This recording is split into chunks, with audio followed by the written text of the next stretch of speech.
नमस्कार विद्यार्थी मित्रांनो, आजच्या व्हिडिओमध्ये आपण उदाहरण क्रमांक 15 आणि उदाहरण क्रमांक 16 आपण दुसऱ्या व्हिडिओमध्ये बघूया। आधी आपण उदाहरण क्रमांक 15 शिकूया। उदाहरण क्रमांक 15 जो आपण शिकणार आहोत याच्या आधारावरचं उदाहरण आपण कालच्या तासिकेमध्ये उदाहरण क्रमांक 14 शिकलेले आहोत। म्हणजेच तुम्हाला उदाहरण क्रमांक 15 कठीण वाटणार नाही। म्हणजे आपण प्रत्येक टाईपचे उदाहरण बघत आहोत आणि बघणार सुद्धा आहोत, जेणेकरून परीक्षेमध्ये तुम्हाला कोणत्याही प्रकारची अडचण निर्माण होता कामा नये।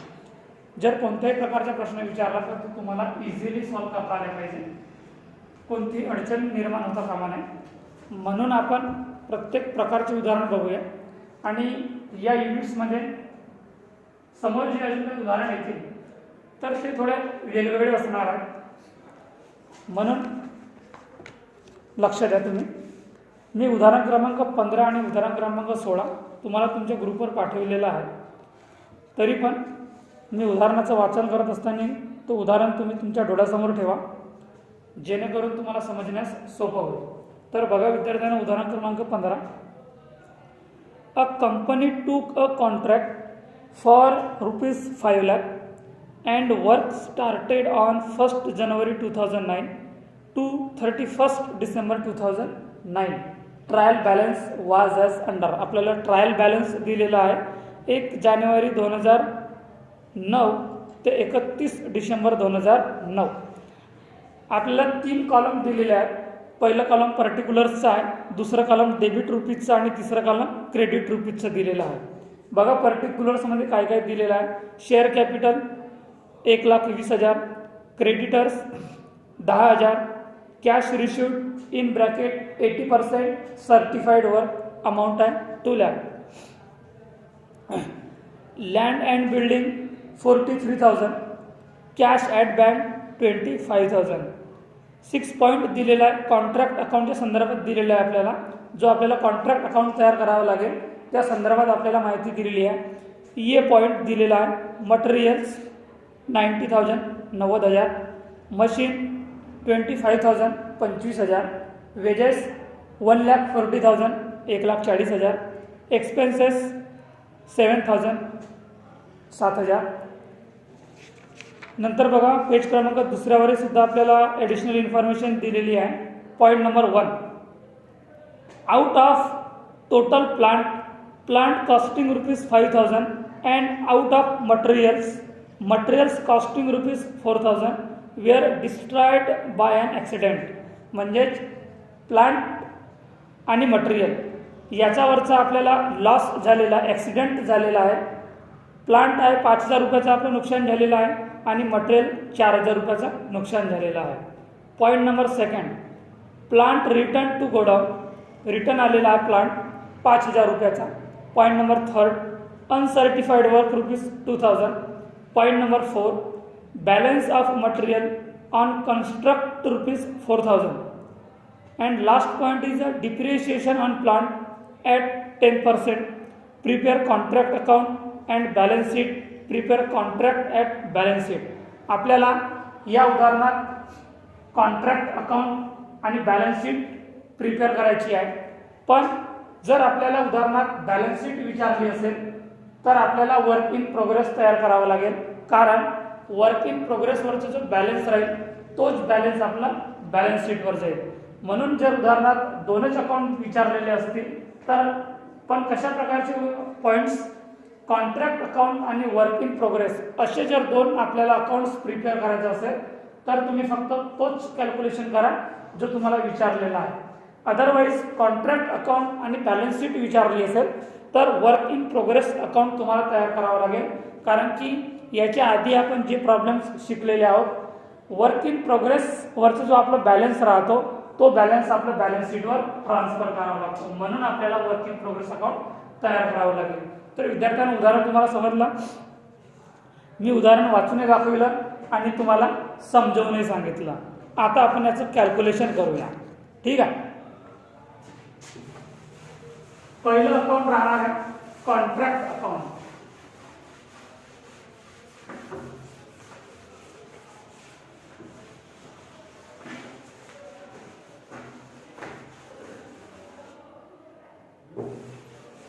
पहिलं अकाउंट आहे कॉन्ट्रॅक्ट अकाउंट.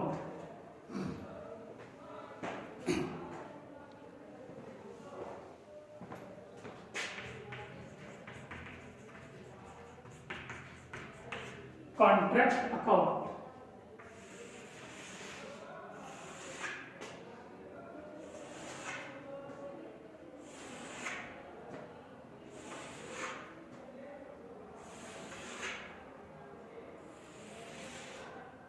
particulars,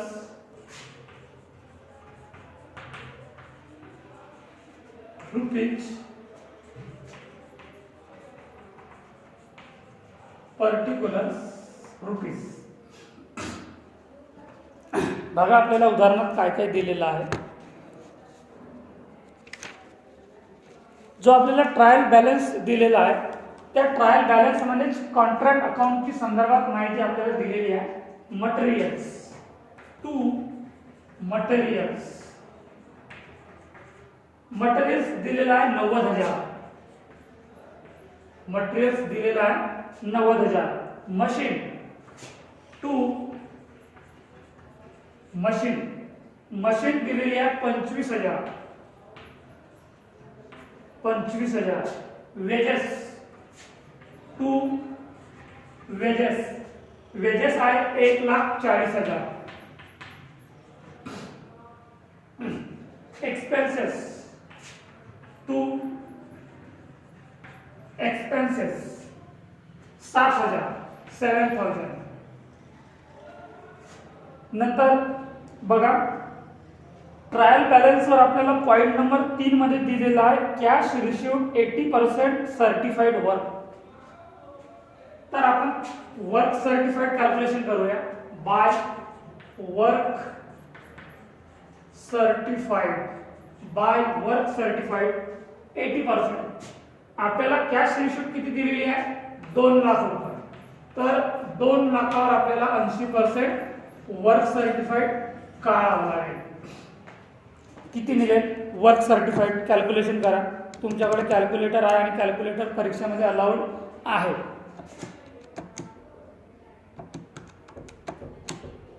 2,50,000 रुपये वर्क सर्टिफाइड निघालेला आहे. 2,50,000 रुपये. नंतर बघा ॲडिशनल इन्फॉर्मेशन आपल्याला अदर इन्फॉर्मेशन दिलेली आहे. इतर माहिती दिलेली आहे. Point number first out of total plant costing ₹5,000 and out of materials costing ₹4,000. म्हणजेच आपलं हावाला पॉईंट्स कोणत्या नावाने राहणार आहे bye profit and loss account. याच्या आधी पण पॉईंट्स असे आपले क्लिअर झालेले आहेत. म्हणजेच या उदाहरणात आपल्याला काही कन्फ्युजन राहणार नाही. Bye profit and loss. त्याच्यात काय दिलेलं आहे प्लांट दिलेला आहे 5,000 रुपयाचा म्हणून प्लांट 5,000 रुपये. मटेरियल्स 4,000 रुपये. मटेरियल्स 4,000 रुपये. हा काय झालेला ऍक्सिडेंट झालेला आहे म्हणजे आपल्याला काय लॉस झालेला आहे 9,000 रुपये. Point number second plant return to godown ₹5,000. हा आहे काय आहे रिटर्न टू प्लांट म्हणजे plant return. By plant return किती आहे प्लांट रिटर्न 5,000 रुपीज 5,000 रुपये. प्लांट रिटर्नच्या नंतर तिसरं पॉइंट आहे uncertified work. By uncertified work किती आहे अनसर्टिफाइड वर्क आहे 2,000 रुपये. अनसर्टिफाइड वर्क आहे 2,000 रुपये. नंतर balance of material on construct ₹4,000. Next point bye balance of material. Balance of material किती आहे बॅलन्स ऑफ मटेरियल 4,000 रुपये. बॅलन्स ऑफ मटेरियल 4,000 रुपये. नंतर पाचवा पॉइंट दिलेला आहे डिप्रिशिएशन ऑन प्लांट ॲट 10%. तर आपल्याला आता कॅल्क्युलेशन काय करावं लागेल मशिनरी कॅल्क्युलेशन करावं लागेल प्लांट कॅल्क्युलेशन करावं लागेल. म्हणून next point by depreciation. By depreciation on machinery in bracket plant. आता आपल्याला टोटल मशिनरीची कॉस्ट किती दिलेली आहे, आधी आपल्याला टोटल मशिनरीची कॉस्ट विचारात घ्यावी लागेल. उदाहरण बघा, टोटल मशिनरीची कॉस्ट आहे 25,000 रुपये. टोटल मशिनरीची कॉस्ट आहे 25,000 रुपये. त्याच्यामधून बघा आपलं काही लॉस झालेला आहे का, तर बघा 25,000 आपलं लॉस झालेला आहे. पॉईंट नंबर 1 मध्ये दिलेला आहे प्लांट कॉस्टिंग ₹5,000. तो काय आहे आपला लॉस ऑफ प्लांट. किती रुपयाचा लॉस झालेला आहे, 5,000 रुपयाचा लॉस झालेला आहे. 25,000 मधून 5,000 गेले तर किती होतील, 20,000 रुपये होतील. त्याच्यानंतर बघा प्लांट रिटर्न सुद्धा आलेला आहे आपल्याला गोडाऊनला, म्हणजे मायनस प्लांट रिटर्न किती आहे, प्लांट रिटर्न 5,000 रुपये. 5,000 रुपये 20,000 मधून 5,000 मायनस करा तर किती उरतील, 15,000 रुपये. ठीक आहे, 15,000 रुपये उरले. आता बघा अजून काय आपल्याला दिलेलं आहे का प्लांट संदर्भात, दुसरं लॉस वगैरे नाही. आता आपल्याला दिलेलं आहे डिप्रिशिएशन 10% ऑन प्लांट, जे 15,000 निघालेली आहे, तर मायनस 10% डिप्रिशिएशन घसारा किती निघेल, 15,000 10% 1,500. 15,000 मधून 1,500 मायनस केले तर किती उरतील, 13,500 रुपये. तर ते 13,500 रुपये आपल्या फायनल कॉलम मध्ये येतील, 13,500 रुपये. अजून या संदर्भात आपल्याला काही वेगळं दिलेलं आहे का, नाही. सगळे जे पॉइंट्स होते ॲडिशनल इन्फॉर्मेशन मधले होते, ट्रायल बॅलन्स मधले होते, ते सर्व पॉइंट्स आपल्या इथे कॅल्क्युलेशन झालेले आहेत. आता आपण याची करूया टोटल, दोन्ही बाजूकडची टोटल करूया. बघा आता डेबिट बाजूची किती टोटल आहे, 90,000, 25,000, 1,40,000 आणि 7,000. किती निघाली आहे, 2,62,000. मी रफ मध्ये लिहितो आहे 2,62,000. नंतर क्रेडिट बाजूची टोटल आहे 2,50,000. नंतर 9,000, 5,000, 2,000, 4,000 आणि 13,500. 2,83,500. 2,83,500. क्रेडिट बाजूकडची टोटल जास्त आहे, म्हणजे फायनल टोटल किती राहणार आहे, 2,83,500 रुपये. ठीक आहे.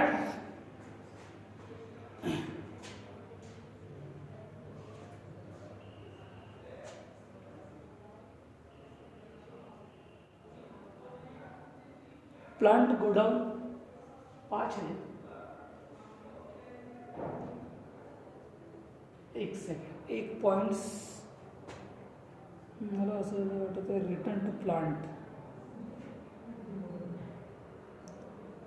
2,50,000, नंतर 2,000, 9,000,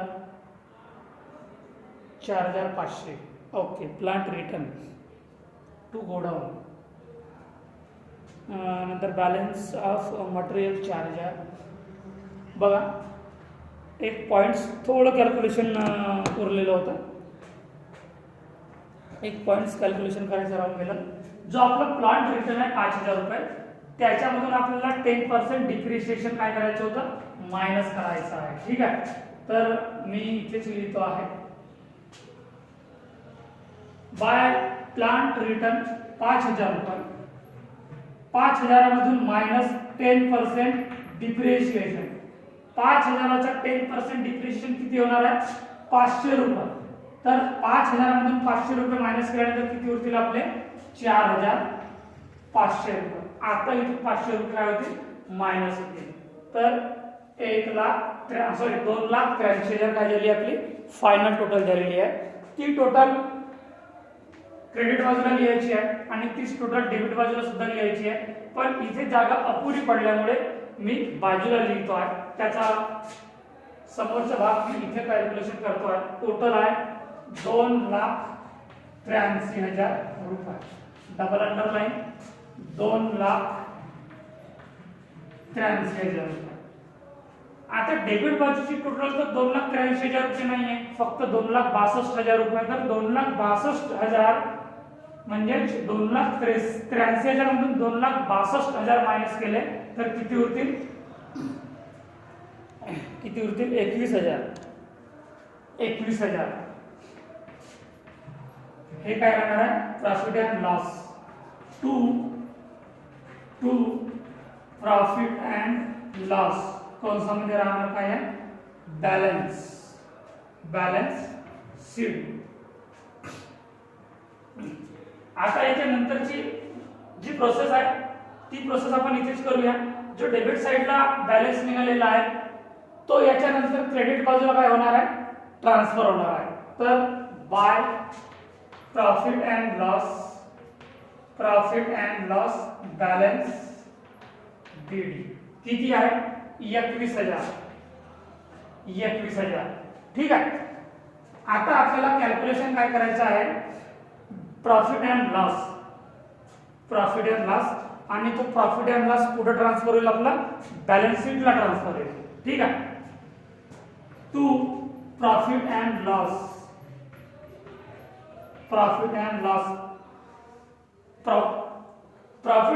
काढण्याचा फॉर्म्युला तुम्हाला माहित आहे. मी वारंवार तुम्हाला प्रत्येक उदाहरणात फॉर्म्युला लिहून देणार नाही, तुम्हाला तोंडी सांगतो आहे.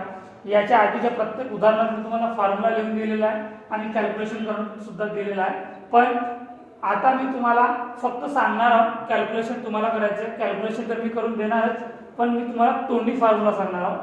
याचा फॉर्म्युला आहे balance into 2/3 into cash received upon work certified.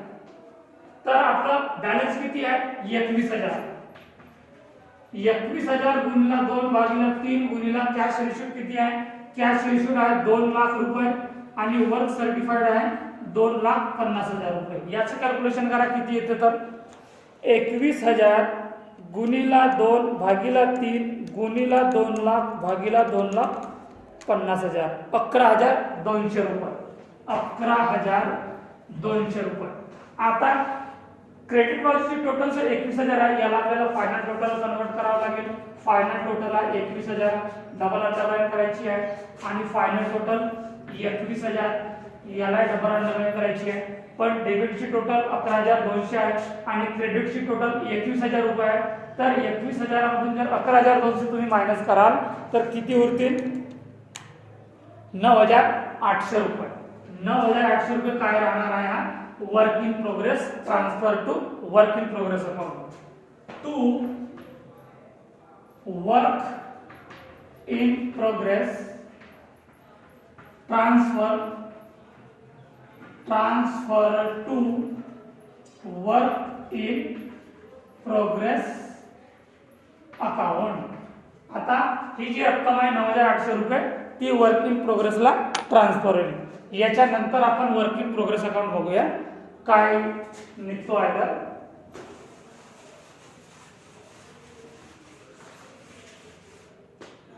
9,800 रुपये निघाला होता.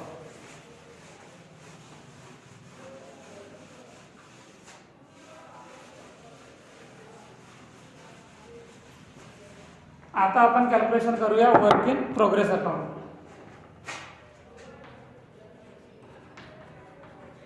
Work in progress account.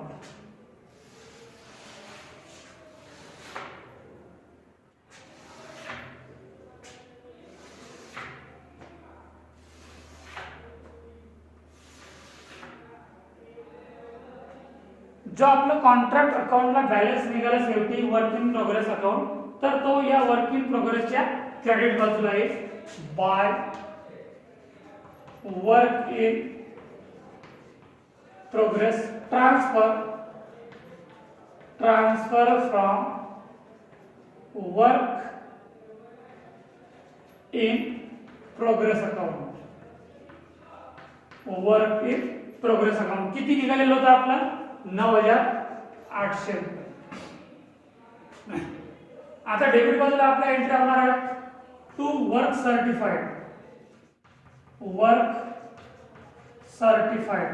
Certified किती निघालेला होता? 2,50,000 रुपये. नंतर to work uncertified uncertified. Work uncertified किती आहे? 2000 रुपये. 2000 रुपये.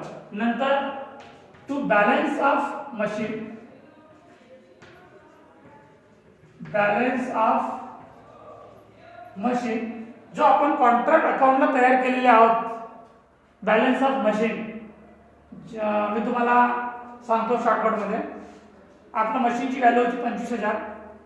त्याच्यामधून जो आपला लॉस झालेला होता प्लांटवर 5,000 ते मायनस केलेलं होतं. उरले 20,000. 20,000 मधून आपल्याला पुन्हा मायनस करायचं होतं godown return, plant return to godown 5,000 रुपये. उरले 15,000. 15,000 आपण जो 10% घसारा काढून 15,000 मधून 1500 मायनस करून जो आपला उरलेला होता शिल्लक बॅलन्स ऑफ मशीन किती उरलेला होता? 13,500 रुपये. तर ते 13,500 रुपये इथे येणार आहे. 13,500 रुपये. नंतर to balance of material, balance of material. Balance of material बघा उदाहरणच तुम्हाला दिले पॉइंट्स मध्ये 4,000 रुपये. Point number 4 balance material on construct rupees 4,000. तर बॅलन्स ऑफ मटेरियल किती आहे? 4,000 रुपये. याची टोटल करा किती आहे?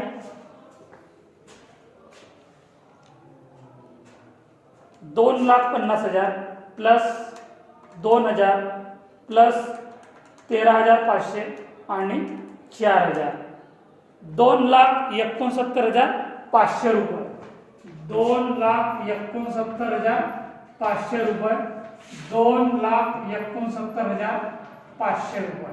तर 2,69,500 रुपयामधून 9,800 रुपये मायनस करा. किती उरतील?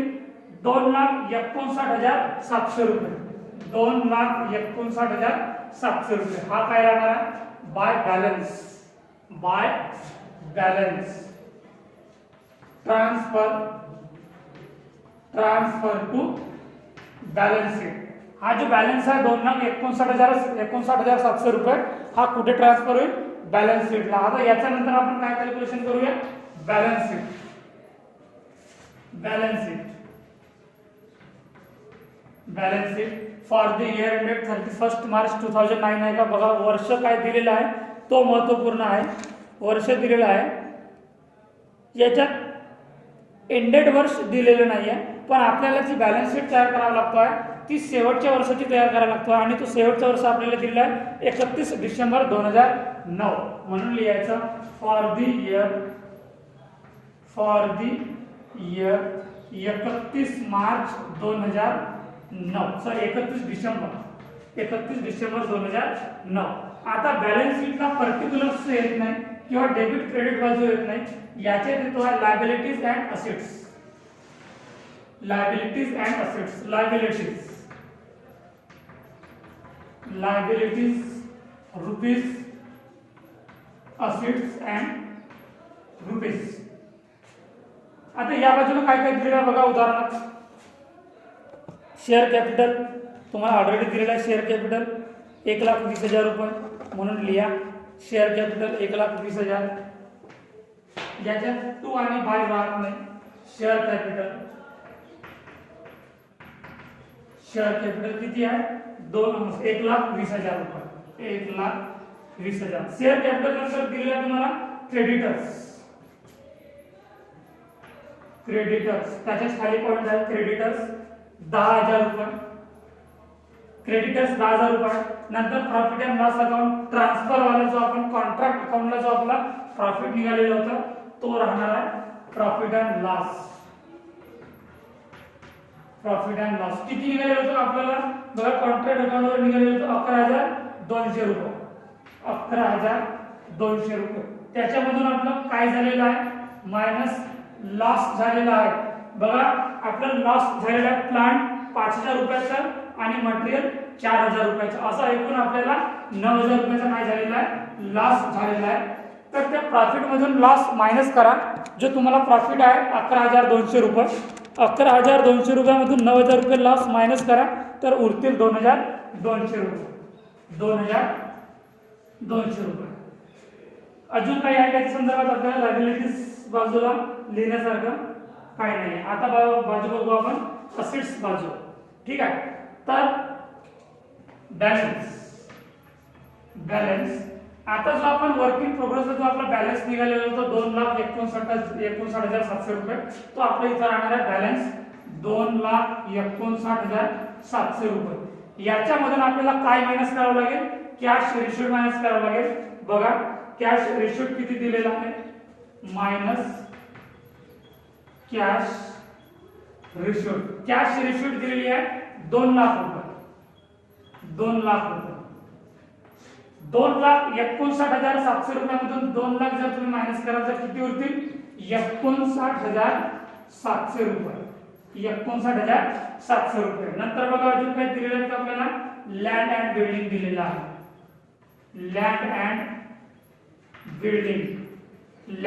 बिल्डिंग दिलेला आहे 43,000, 43,000। लँड अँड बिल्डिंग नंतर कॅश ऍट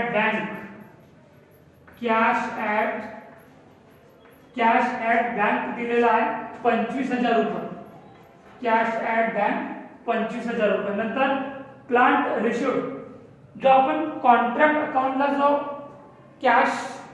प्लांट कॅल्क्युलेशन केलेले आहोत, जो आपला गोडाऊनला रिटर्न आलेला होता प्लांट 5,000 रुपये, आणि त्या 5,000 मधून डिप्रिसिएशन 10% मायनस केला आणि उरले किती होतं आपलं बॅलन्स, म्हणजे प्लांट 4,500 रुपयाचं। तर काय राहणार आहे तो प्लांट रेशियो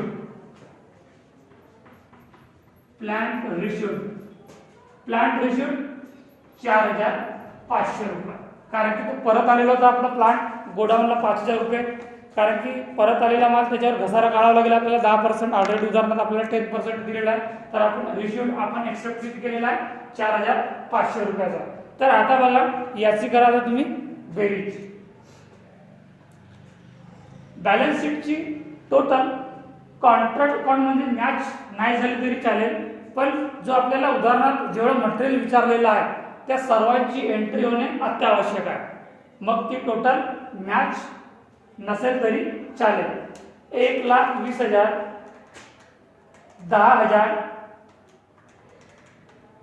10,000 आणि 2,200, 1,32,200 रुपये टोटल आहे। 1,32,200। असिस्ट साइडची बेरीज बघा, 59,700 रुपये अधिक 43,000 अधिक 25,000 आणि 4,500 रुपये, 1,32,200 रुपये। 1,32,200 रुपये। आपलं बॅलन्स शीट इथे संपलेली आहे, बॅलन्स शीट मॅच झालेली आहे आणि आपला उदाहरण क्रमांक 15 इथे संपलेला आहे। तर समजलं विद्यार्थी मित्रांनो, जर या उदाहरणात तुम्हाला कोणतं पॉईंट्स डाउटेबल असेल, कोणतं पॉईंट समजला नसेल, जर एखादा पॉईंट कठीण वाटत असेल तर तो तुम्ही मला विचारा। धन्यवाद।